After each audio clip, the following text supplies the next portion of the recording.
నమస్కారం. రోజు రోజుకి పచ్చ మీడియా పిచ్చి బాగా ముదిరిపోతుంది. ఏపీ అధికార పార్టీల్లో చీలికలు.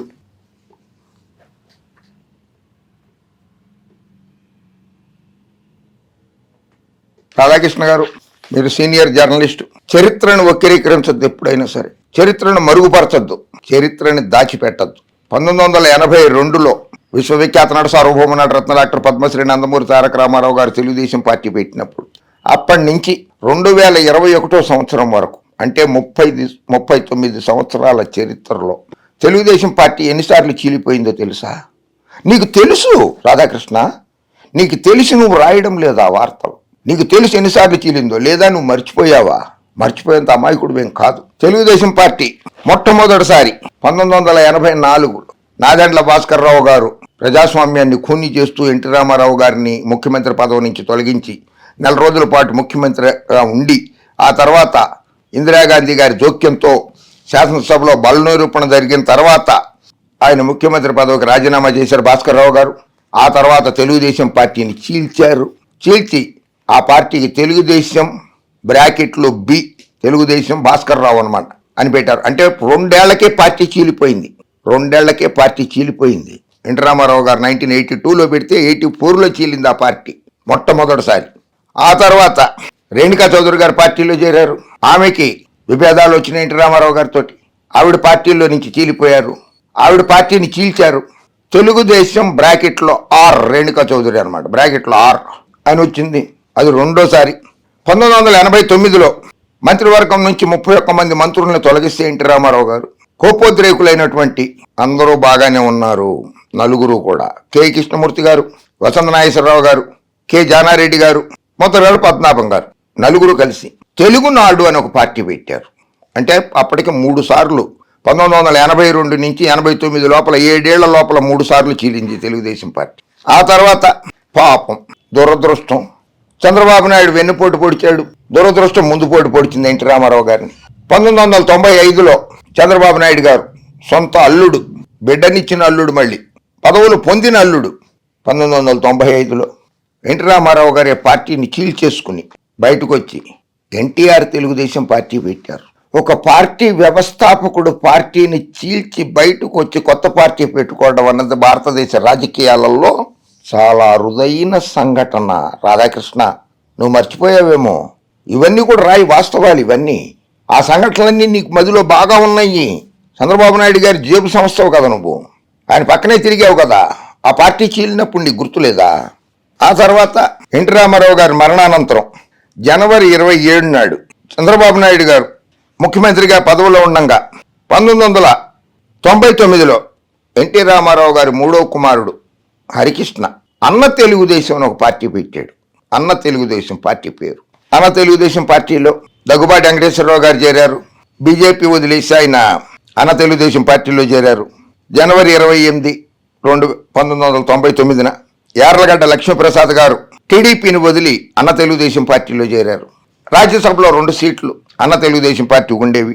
ఎస్ మధుసూదనాచారి తెలంగాణ శాసనసభకు స్పీకర్గా చేశారు. ఇప్పుడు ఎమ్మెల్సీగా ఉన్నారు తెలంగాణలో. ఆయన అన్న తెలుగుదేశం పార్టీలో చేరారు.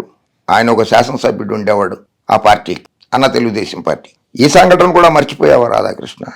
ఆ తర్వాత 1996లో నందమూరి తారక రామారావు గారి సతీమణి ఆయన స్వర్గస్థులు అయ్యాక ఎన్టీఆర్ టీడీపీ బ్రాకెట్లో లక్ష్మీపార్వతి ఎల్పీ అని ఒక పార్టీ పెట్టింది. అంటే అది 7వసారి పార్టీ చీలడం అన్నది. 1996లో తెలుగుదేశం పార్టీలో నారా చంద్రబాబు నాయుడు గారు అధ్యక్షుడిగా ఉన్నప్పుడే, జాతీయ అధ్యక్షుడిగా ఉన్నప్పుడే, నారా లోకేష్ బాబు జాతీయ ప్రధాన కార్యదర్శిగా ఉండగానే తెలుగుదేశం పార్టీలో చీలిక ఏర్పడ్డది. Telugu Desam party likely to split in Rajya Sabha. The TDP which is led by former Andhra Pradesh chief minister N Chandrababu Naidu has 6 members in the Rajya Sabha.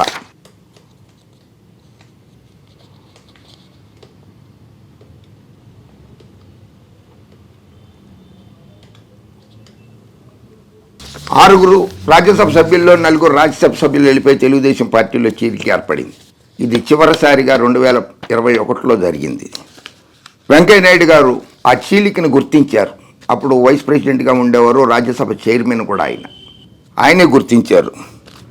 The decision to back the BJP will give a boost to the Saffron party in the upper house as the ruling National Democratic Alliance does not have a majority there yet.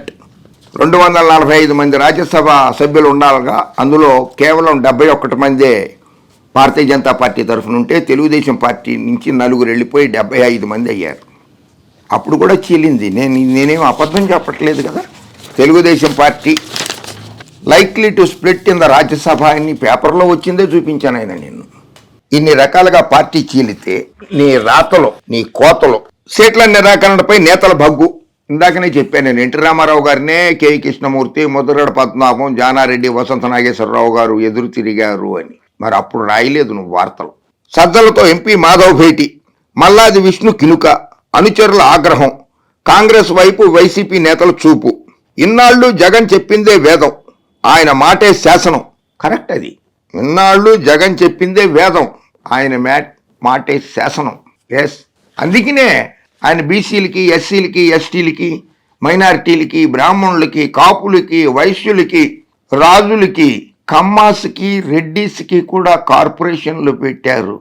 అనేక సంక్షేమ పథకాలు అగ్రవర్ణాలతో సహా అందరికీ సంక్షేమ పథకాలు అందిస్తున్నారు. ఆయన మాటే శాసనం. ఎందుకంటే ఆయన హామీలు ఇచ్చాడు ఎన్నికల మేనిఫెస్టోలో పెట్టుకుని. చంద్రబాబు నాయుడు గారు 610 వాగ్దానాలు పెట్టాడు మేనిఫెస్టోలో. ఆ మేనిఫెస్టోని వెబ్సైట్ నుంచి కూడా తీసేశాడు. ఆ వార్త రాయడానికి సిగ్గుపడుతున్నావు నువ్వు రాధాకృష్ణ. 4.5 పైగా కిక్కురు మనకుండా తలలోపిన వాళ్ళు టికెట్ దక్కదని తెలియగానే కస్సుమంటున్నారు. ఇప్పటికే మంగళగిరి ఎమ్మెల్యే ఆళ్ల రామకృష్ణారెడ్డి, పెనమలూరు ఎమ్మెల్యే పార్థసారథి, పూతలపట్టు శాసనసభ్యుడు ఎంఎస్ బాబు జగన్ వైఖరిపై బహిరంగంగా విమర్శలు గుప్పించారు. పూతలపట్టు శాసనసభ్యుడు ఎంఎస్ బాబు గారు కూడా రాజకీయాలలో సహజమే. చంద్రగిరి నుంచి కుప్పం వెళ్ళిపోలేదా చంద్రబాబు నాయుడు గారు? ఆయన అక్కడ పోటీ చేయలేదా? గుడివాడ వాస్తవ్యులు వెళ్ళి హిందూపురంలో పోటీ చేయట్లేదా బాలకృష్ణ గారు? తాజా జాబితాలో హిందూపురం ఎంపీ గోరంట్ల మాధవ్ కూడా చేరినట్లు సమాచారం. బళ్ళారి నుంచి దిగుమతి చేసుకున్న జె శాంతకు హిందూపురం ఎంపీ అభ్యర్థిగా ప్రకటించిన సంగతి తెలిసిందే. ఎగుమతి దిగుమతి ఏమిటి? చట్టం బాగా తెలుసు నీకు Radhakrishna. You are a senior journalist.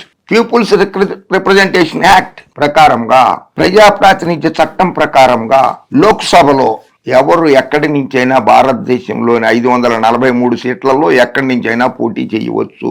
Narendra Modi గారు గుజరాత్కి చెందిన ఆయన పోయి ఉత్తరప్రదేశ్లో వారణాసి నుంచి పోటీ చేయడం లేదా? ఉత్తరప్రదేశ్కి చెందిన రాహుల్ గాంధీ గారు కేరళ వెళ్ళి వైనాడులో పోటీ చేయలేదా? చేశారు కదా. ఇంకా ఇటువంటి తక్కువ ఉదాహరణలు నేను చెప్పేవి చాలా ఉదాహరణలు ఇవ్వగలను రాధాకృష్ణ నీకు. చరిత్రను మాత్రం మరుగుపరచద్దు. క్రేన్లు పెట్టి లేపుతున్నావు నువ్వు తెలుగుదేశం పార్టీని. జాకీలు అవన్నీ సరిపోవడంలా క్రేన్లు పెట్టి లేపుతున్నావు నువ్వు.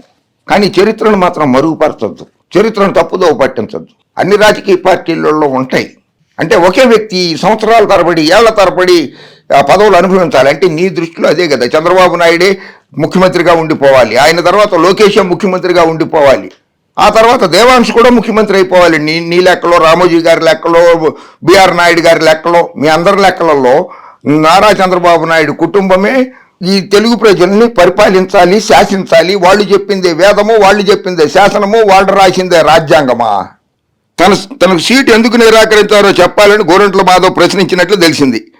విజయవాడ సెంట్రల్ ఎమ్మెల్యే మల్లాది విష్ణు సైతం జగన్పై తీవ్ర అసంతృప్తితో ఉన్నట్లు సమాచారం.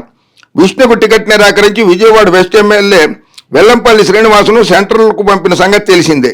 జగన్ తనకు అన్యాయం చేశారని భావిస్తున్న వైసీపీ సిట్టింగులకు కాంగ్రెస్ ఒక ప్రత్యామ్నాయంగా కనిపిస్తోంది.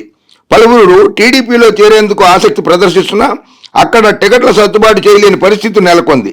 కొందరు జనసేన వైపు చూస్తున్నారు. కానీ అవకాశాలపై సందేహం ఉండడంతో అత్యధికులు కాంగ్రెస్ కండువా కప్పుకునేందుకే సిద్ధమవుతున్నారు.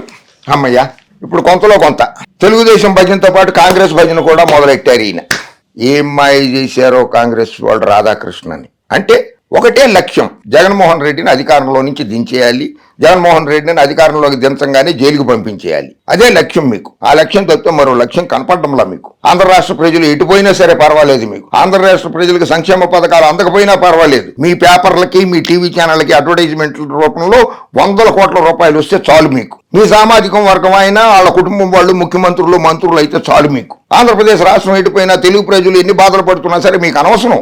ఎన్నికల్లో పోటీకి దూరమైతే రాజకీయంగా కనుమరుగవుతామనే ఆందోళన వారిలో కనిపిస్తోంది. 2 విడతలుగా ప్రకటించిన ఇన్ఛార్జీల జాబితాలో 13 మంది సిట్టింగులకు స్థానం దక్కలేదు. తొలి విడతలో Santhanuthalapadu MLA TJR Sudhakar Babu, Guntur West Maddali Giridhar, Mangalagiri MLA Alla Ramakrishna Reddy ఉన్నారు. రెండో విడతలో Hindupur MP Gorantla Madhav, Anakapalli MLA Gudivada Amarnath, Payakaraopeta MLA Golla Baburao, P Gannavaram MLA Kondeti Chittibabu, Pithapuram MLA Pendem Dorababu, Jaggampeta MLA Jyothula Chantibabu, Prathipadu MLA Parvatha Purna Chandrarao, Yemmiganur MLA Chennakeshwara Reddy, Araku MLA Setti Phalguna, Vijayawada central MLA Malladi Vishnu, Kadiri శాసనసభ్యుడు సిద్ధారెడ్డి ఉన్నారు. జగ్గంపేట ఎమ్మెల్యే చంటిబాబు ఇప్పటికే కాకినాడలో జనసేన అధ్యక్షుడు పవన్ కళ్యాణ్తో చర్చలు జరిపారు. ఇది ఏదైనా సరే టికెట్లు ఇవ్వడం ఇవ్వకపోవడం అన్నది పార్టీ అధ్యక్షుడి నిర్ణయం. చంద్రబాబు నాయుడు గారు హరికృష్ణకు పార్టీలో చిన్న చూపు చూశారని, పార్టీలో పదవులు ఇవ్వలేదనే కదా అలుకు వహించేసి వెళ్ళిపోయి అన్న తెలుగుదేశం పార్టీ పెట్టుకున్నది ఆయన. చంద్రబాబు నాయుడు నన్ను ముఖ్యమంత్రిని చేయలేదని చంద్రబాబు నాయుడు ఎన్టీఆర్ గారి మీద కోపంతో ఊగిపోయి వెన్నుపోటు పొడి చేసి అధికారం తీసుకున్నాడు కదా.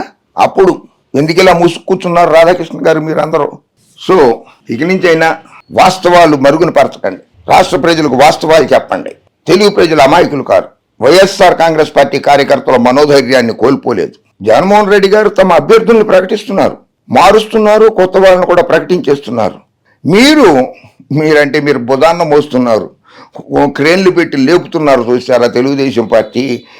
వాళ్ళకి 175 మంది అభ్యర్థులు లేక ఏ పార్టీలో నుంచి అభ్యర్థులు వస్తారా వాళ్ళని మనం అభ్యర్థులుగా నిలబెట్టుకుందాం అని చెప్పి మీరు ట్రై చేస్తున్నారు. అక్కడ పనికిరాని వాళ్ళు, వైఎస్ఆర్ కాంగ్రెస్ పార్టీలో పనికిరాని వాళ్ళు ఇక్కడ పనికి వచ్చేస్తారనమాట. గొప్ప లాజిక్కే చెత్త పలుకుల్లాగా ఉన్నది. అది చెత్త లాజిక్. ఆంధ్రప్రదేశ్ రాష్ట్ర ప్రజల కోసం ఆలోచించండి రాధాకృష్ణ గారు, రామోజీ గారు, నాయుడు గారు. ఆంధ్రప్రదేశ్ రాష్ట్ర ఉజ్వల భవిష్యత్తు కోసం ఆలోచించండి. మీరందరూ జగన్మోహన్ రెడ్డి గారు ఎలా ఆలోచిస్తున్నారు మీరు అలాగే ఆలోచించండి. పదవులు ముఖ్యం కాదు, పదవులు శాశ్వతం కూడా కాదు. చాలా మంది పదవులు కోల్పోయారు. ఇందిరాగాంధీ పదవి కోల్పోయింది, కరుణానిధి గారు పదవి కోల్పోయారు, జయలలిత పదవి కోల్పోయింది, మన్మోహన్ సింగ్ గారు పదవి కోల్పోయారు. చాలా పెద్ద పెద్ద వాళ్ళు, మహామోహులే. చంద్రబాబు నాయుడు గారికి పదవి లేకపోతే బతకలేరు. ఆయన ఏమన్నా బతకగలడు. ఆయన గట్టివాడు చంద్రబాబు నాయుడు. మనోధైర్యం ఉన్న వ్యక్తి. ప్రజాసేవకు చెయ్యాలనుకునే తాపత్రయపడేవాడు. ఆ ప్రజాసేవతో పాటు ప్రజాసొమ్ము కూడా దాచుకోవాలనే ఆత్రం ఉన్నవాడు చంద్రబాబు నాయుడు గారు. చరిత్రను మరుగుపరచకుండా నిదానితాలు రాసి ప్రజామన్నాలు పొందాల్సిందిగా కోరుతున్నాను. జై హింద్.